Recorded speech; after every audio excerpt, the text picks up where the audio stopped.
Ma annaks natuke poliitilist raamistust.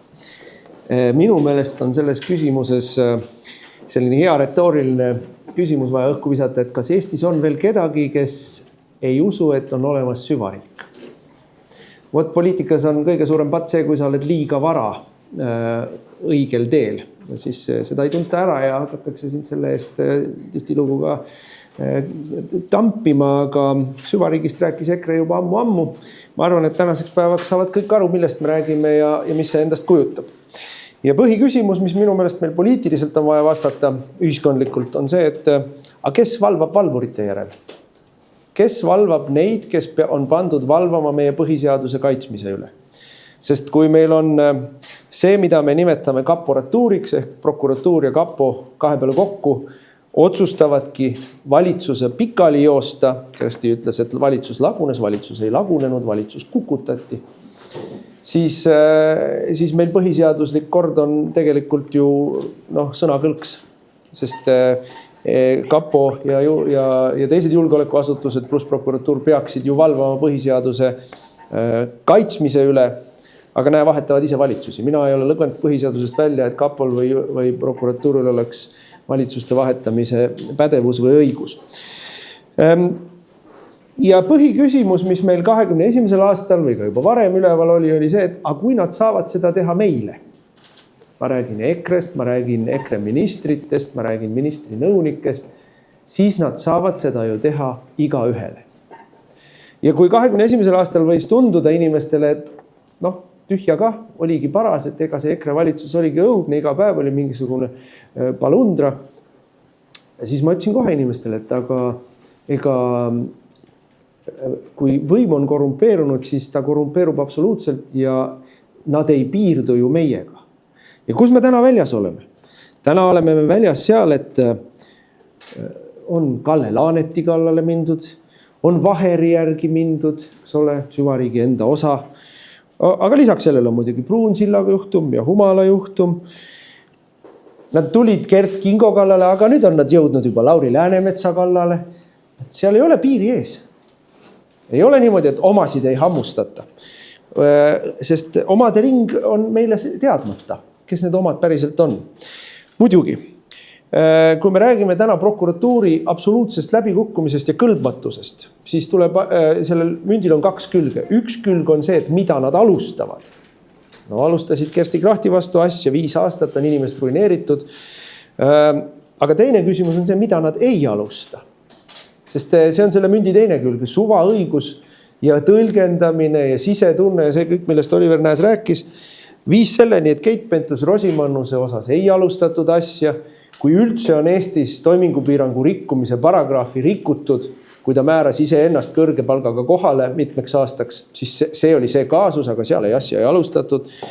Ei alustatud testihanke osas, mis tehti haridusministeeriumis, mis oli nii läbinähtav riigi varastamine, kui üldse olla sai, ei ole alustatud. Nüüd kohtu käsu peale alustati Pihlakodu asjas. Ja selle sama mündi sealpoolsel küljel on ka siis meil prokuratuuri otsus, mille kahetsusväärselt kohus üle kinnitas, aga mis see kohus teha sai.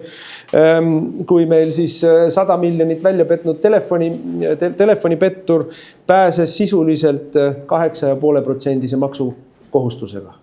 Et kui me kõik teised maksame 22% oma tulude pealt, siis tema maksis 8,5% tulumaksu. Või nii-öelda ära sellest summast. Ja mööda punast vaipa läks eralennukiga Villasse. Kui see ei ole kuritegevuse premeerimine, siis ma ei tea, mis see on. Et selle mündi üks külg on see, mida ei alustata ja selle mündi teine külg on see, mida alustatakse. Alustatakse poliitilisi klapperjahte ja kui sul poliitiliste klapperjahtide peale kogu aur ära kulub, ega siis ei jõuagi telefonipettureid ja päris korruptante taga ajada.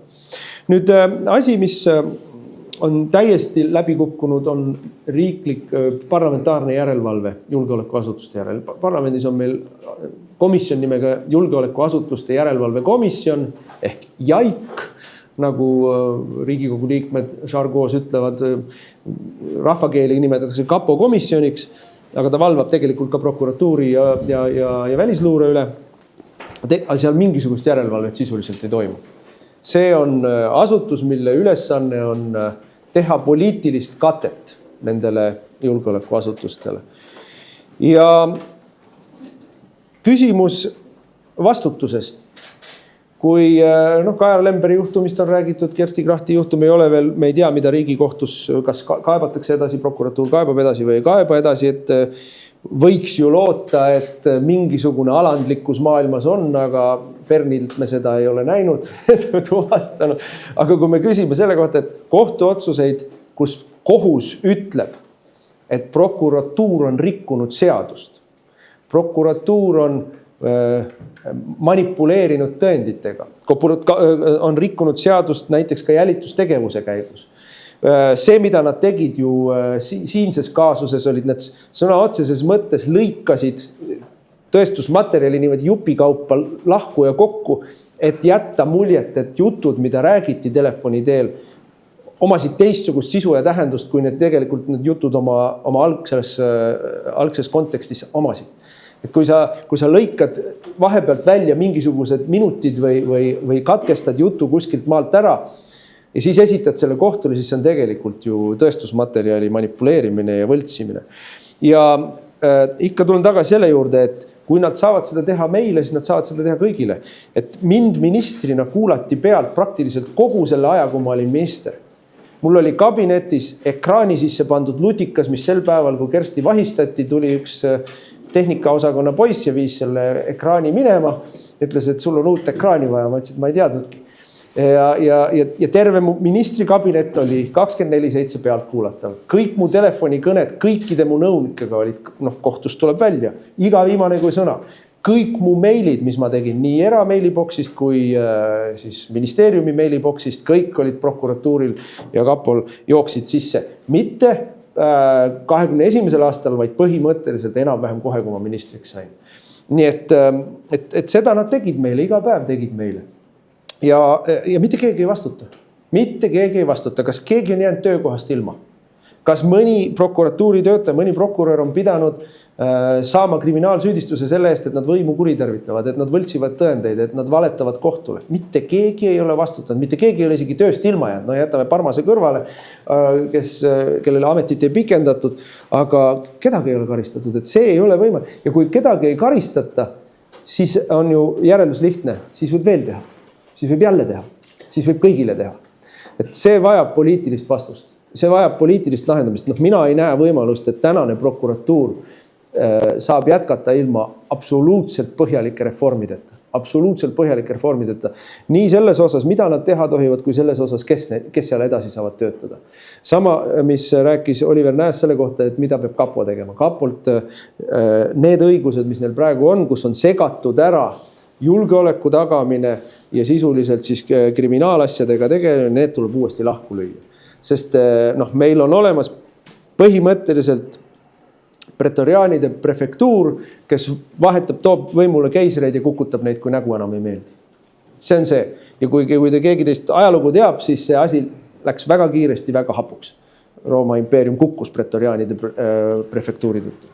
Nii et selles mõttes sellega tuleb midagi teha ennem, kui me lõplikult ilma ei jää oma põhiseaduslikest vabadustest, õigustest ja kaitsetest. Ja EKRE programmis oli 2019, oli 2023, tegelikult juba 2015 justiitssüsteemi reform. Sellega tuleb tegeleda ja sellel peab olema lai ühiskondlik nõudlus taga, sest me ju ei ole keegi naiivsed. Vabatahtlikult need asutused oma mõjuvõimu ühiskonna ja poliitikute üle käest ära ei anna. Aitäh! Aga ühe asja ma tahan veel lisada, millest me läheme võib-olla natuke liiga kergekäeliselt mööda. See oli kõige, kuidas ma nüüd ütlen, iroonilisem või kurioosem, et Kersti Krachti süüdistati rahapesus. Kui ma seda esimesena lugesin, siis ma hoolimata sellest, et oli mõru tunne, hakkasin laginal naerma. Et meie valitsus ja mina ministrina tegelesime rahapesu vastase võitlusega esimest korda üldse Eestis tõsiselt. Ja saime ju väga hästi aru, et nii massiline rahapesu, kui Eestis oli toimunud, Jürgen Ligi ajal, kui ta oli varasemalt minister olnud ja teiste ministrite ajal, on võimalik ainult siis, kui sellel rahapesul on julgeolekuasutuste katus pea kohal. ja julgeolekuasutuste katus või siis prokuratuuri katus pea kohal, noh, siin ma kindlasti tahan hea sõnaga meenutada Lavly Perlingut, kes oli sel ajal peaprokurör, kelle ajal ei õnnestunud ühtegi rahapesu vastast kaasust kohtusse viia või süüdistusi esitada, kelle ajal tegutses rõõmsalt ka Versobank, mille juhatusse kuulus seesama ukrainlane, kes nüüd jäi 100 miljoni telefonipettustega vahele. Kõik tuttavad näod Eestis, said vabalt tegutseda. Ja siis tuli meie valitsus, tuli meie tegevus, kus me hakkasime päriselt rahapesuvastase võitlusega tegema. Ja miks me tegime lepingu Louis Freeh'ga? Miks me läksime Ameerika justiitsministeeriumile, rahandusministeeriumile külla, oli ju selge see, et Eesti õiguskaitseorganid selle asjaga tegeleda ei taha. Ja need sidemed viivad mujale maailma, suurde maailma. Ja mis on nüüd selgunud, Ameerikas on just tänane justiitsministeerium Trumpi administratsiooni ajal käivitanud kriminaalasja, mille põhisisu on see, et Ameerika USAID ehk suur siis rahvusvaheline humanitaarabiorganisatsioon viis raha Venemaale ja Ukrainasse ja see raha pesti tagasi Ameerikasse, et toetada Joe Bideni valimiskampaaniat.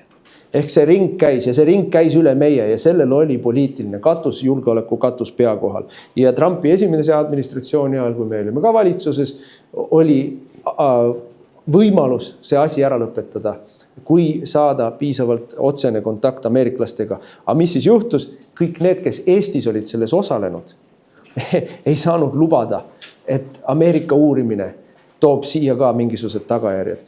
Ja see oli see seakisa, mis lahti läks, kui me Louis Freeh palkasime.